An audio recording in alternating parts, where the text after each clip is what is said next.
Hello everyone, CGPSC vibes में आप सभी का स्वागत है। जैसा कि आप सभी को पता है, हमने आर्थिक सर्वेक्षण 2025 की क्लास स्टार्ट की थी, जिसमें हमने पहला वीडियो कंप्लीट कर लिया है, वीडियो फर्स्ट, जिसमें चैप्टर 1 पढ़ा है, आर्थिक स्थिति एक समीक्षा को। मैंने उसमें बहुत अच्छे से समझाने की कोशिश की है। अगर आपने उस वीडियो को नहीं देखा है तो एक बार ज़रूर देखिएगा। उसका लिंक मैं डिस्क्रिप्शन बॉक्स में दे दूँगी, वहाँ से आप देख लीजिएगा। तो चलिए बिना लेट के स्टार्ट करते हैं। और एक बात, अगर आपको वीडियो स्लो लग रही है, अगर ऐसा लगता है कि मैं स्लो पढ़ा रही हूँ, तो आप वीडियो की स्पीड बढ़ा के देखेंगे ताकि आपका समय बचे।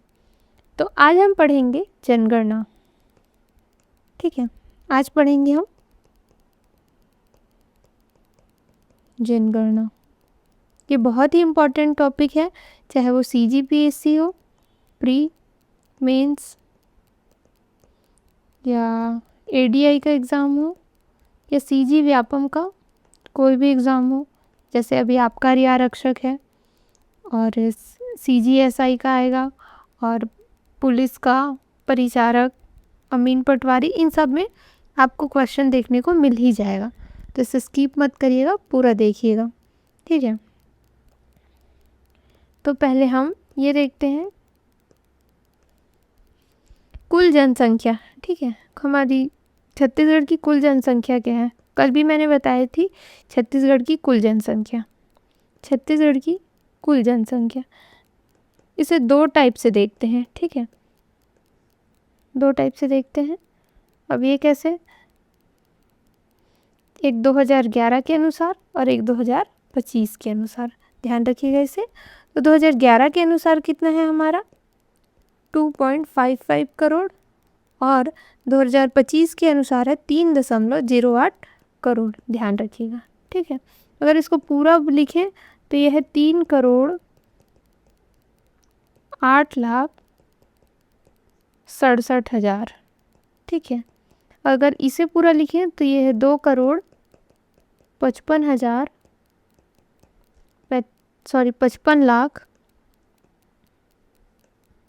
55,45,000। अगर पूरा भी लिखने को आता है, अगर आपको 255 याद है तो आप ऑप्शन से बना सकते हैं, इसलिए ध्यान रखेंगे इन्हीं दोनों डेटा को। ठीक है, अब देखते हैं जनसंख्या घनत्व। ठीक है, जनसंख्या घनत्व देखते हैं कि जनसंख्या घनत्व कितनी है। ठीक है, जनसंख्या घनत्व।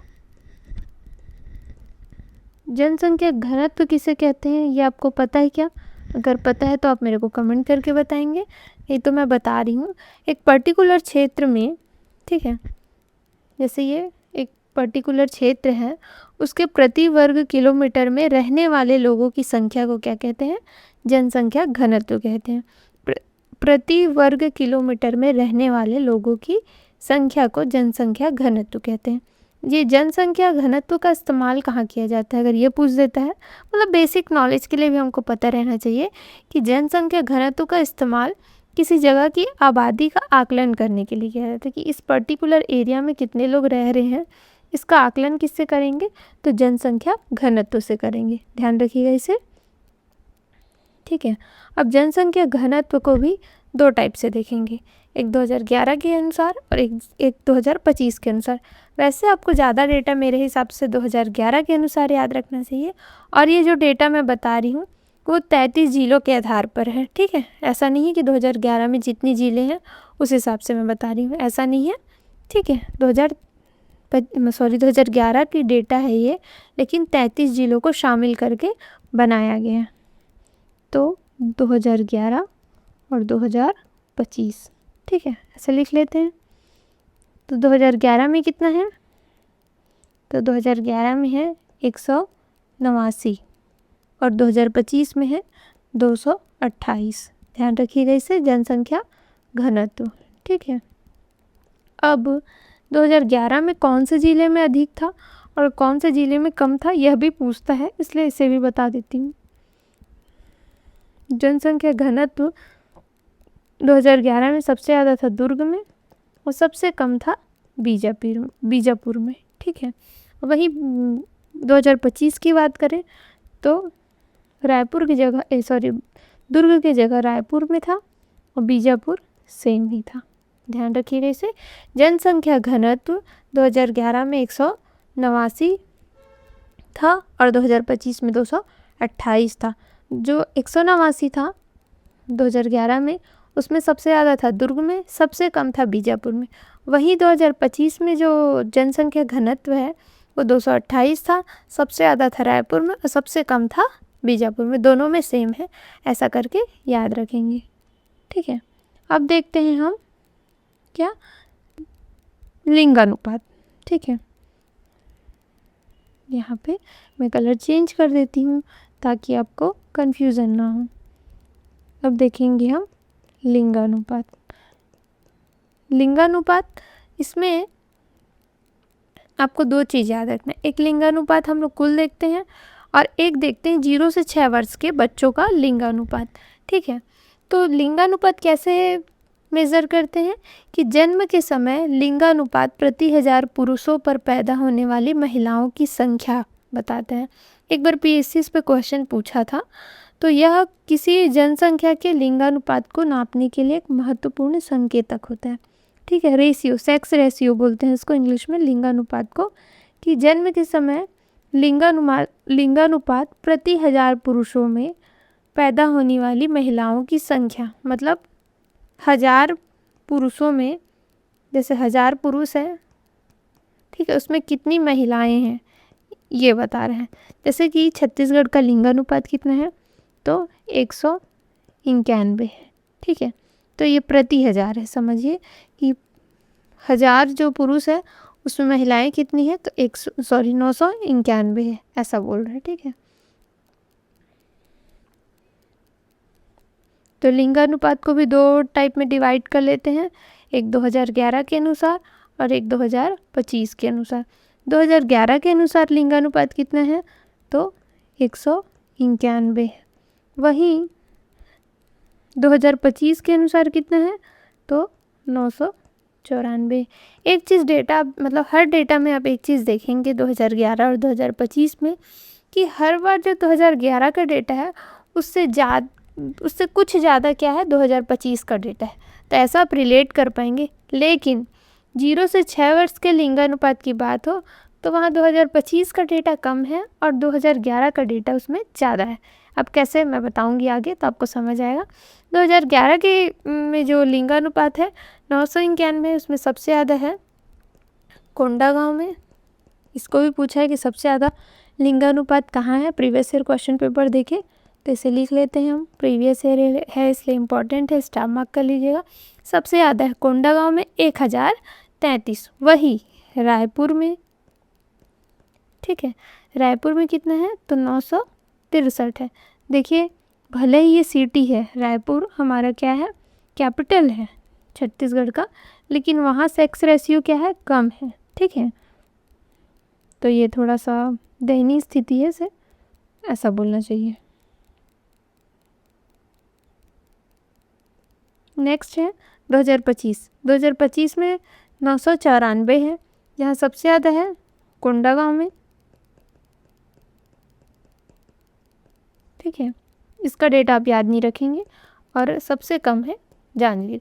कम और ज़्यादा को याद रखिएगा, क्योंकि बार बार सब चीज़ को याद करेंगे डेटा तो कन्फ्यूज़न होगा, इसलिए मैं इतना ही बता रही हूँ। अब देखते हैं हम, अब 0 से 6 वर्ष के बच्चों का लिंगानुपात,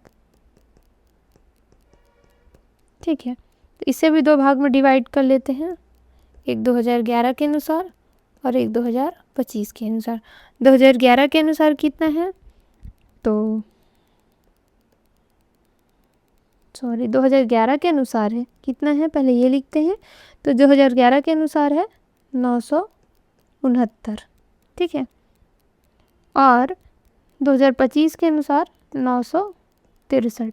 तो यही मैं बताई ना कि हर बार 2011 के डेटा से 2025 का डेटा ज़्यादा रहेगा, लेकिन 0 से 6 वर्ष का लिंगानुपात में 2011 का डेटा ज़्यादा है और 2025 का डेटा कम है इसकी तुलना में ठीक है, 959 की तुलना में 969 की तुलना में 963 छोटा है, ये ऐसा बोल रही हूँ। ठीक है, तो अभी इसमें भी देख लेते हैं कहाँ कहाँ ज़्यादा है कहाँ कम है।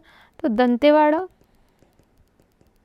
में ज़्यादा है, ऊपर वाला जो ऊपर लिखती हूँ वो मैक्सिमम बताता है, नीचे जो लिख रही हूँ वो मिनिमम बता रहा है। तो मिनिमम कहाँ है, ठीक है, मिनिमम कहाँ है तो शक्ति में।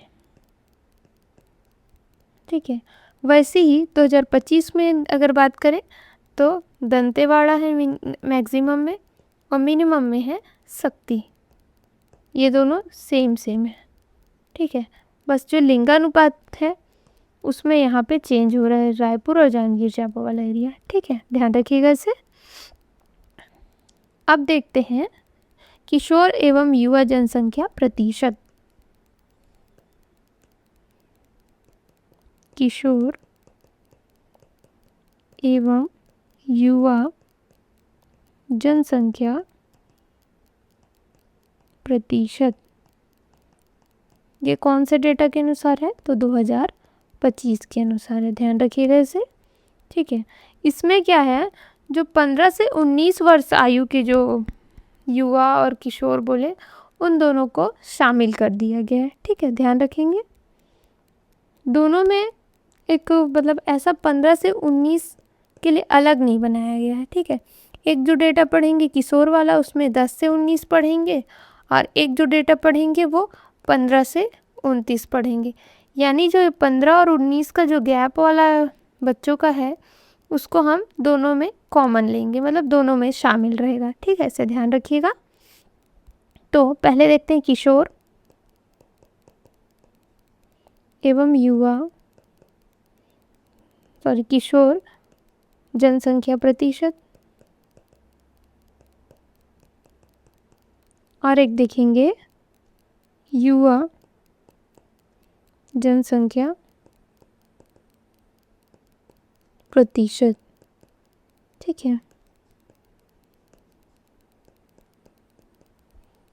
तो ये कितना है किशोर जनसंख्या प्रतिशत, तो 21.19%। इसमें कहाँ से 10 से 19 वर्ष तक के बच्चों को शामिल किया गया, और युवा जनसंख्या में उन कितने को शामिल किया गया तो 15 से 29 वर्ष के बच्चों को शामिल किया गया। ठीक है, इसमें कितना है 29.80%। ठीक है, अब कम ज़्यादा देख लेते हैं, मैक्स और मिनिमम, मैक्सिमम और मिनिमम दोनों में ही देखना है, मैक्सिमम और मिनिमम। तो यहाँ शक्ति में है सर्वाधिक और जशपुर में कम, यहाँ मनिंद्रगढ़ चिरमिरी भरतपुर जिसका MCB लिख रही हूँ मैं, और कम है कबीरधाम में। ठीक है, पहले देखिए इतना सारा मैं डेटा बता रही हूँ, इतने सारे जिलों के नाम बता रही, तो आपको याद करने में कन्फ्यूजन होगा, लेकिन सबसे पहले क्या करेंगे आप प्रतिशत याद करने की कोशिश करेंगे, चाहे वो लिंगानुपात हो, चाहे 0 से 6 वर्ष के बच्चों का लिंगानुपात हो, चाहे जनसंख्या घनत्व हो, चाहे युवा जनसंख्या हो, किशोर जनसंख्या प्रतिशत, इनको पहले याद रखेंगे, पहले प्रतिशत वाले डेटा याद करेंगे सबका। उसके बाद जब ये सब याद हो जाएगा उसके बाद हम जिले याद करेंगे, ऐसे याद करेंगे ना तो आपके लिए आसानी होगा। ठीक है, अब देखते हैं हम शहरीकरण, ये भी एक अच्छा डेटा है, बस सबको याद रखना है। ठीक है,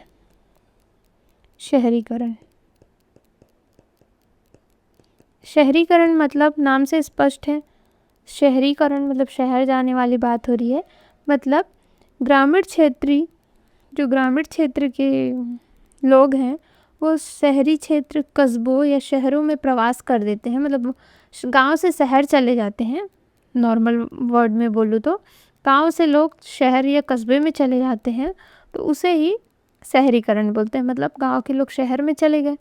तो पहले तो ये इसमें कमी था, लेकिन अब का टाइम ऐसा है कि बहुत गांव के लोग शहर चले जा रहे हैं, गांव छोड़ दे रहे हैं, तो इसमें वृद्धि आ गई है।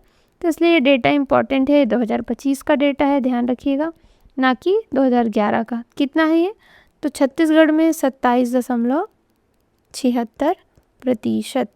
ठीक है, बस इतने ही याद रखेंगे। अब आपको आकांक्षी जिले बता देती हूँ मैं। ठीक है, आकांक्षी जिले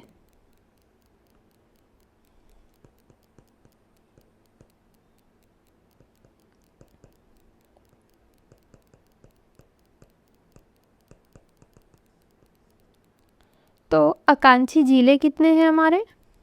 तो हमारे 10 जिले हैं। ठीक है, अब ये कौन कौन से हैं इसे देखते हैं। तो इसमें हैं बस्तर, बीजापुर, दंतेवाड़ा,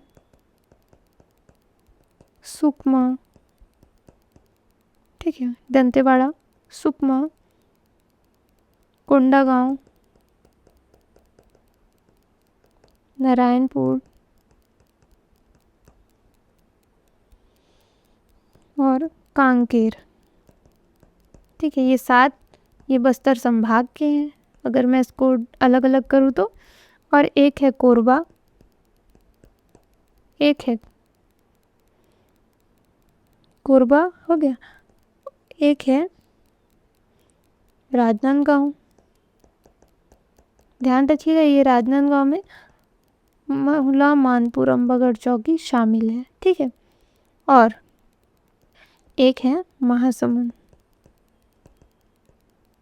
टोटल 10 आकांक्षी जिले हैं। ठीक है, ध्यान रखिएगा बस्तर संभाग के 7 जिले, कोरबा, राजनांदगांव जिसमें मोहला, मानपुर, अम्बागढ़ चौकी शामिल है, और महासमुंद जिला, ये क्या है हमारे आकांक्षी जिले हैं। ठीक है, उम्मीद करती हूँ इतने जो मैं आपको बताई हूँ डेटा और जिले के नाम वो सब आपको याद होंगे। याद नहीं हो रहा है तो 1-2 बार वीडियो को देखिएगा, समझ आ जाएगा। आप चाहें तो उसका नोट्स भी बना सकते हैं साथ साथ। अगर आपको उसका PDF चाहिए तो हमारे टेलीग्राम ग्रुप से जुड़ जाइएगा, उसका भी लिंक मैं डिस्क्रिप्शन बॉक्स में दे दूँगी। मिलते हैं नेक्स्ट वीडियो में। धन्यवाद। चैनल को शेयर ज़रूर करिएगा अपने दोस्तों के साथ। धन्यवाद।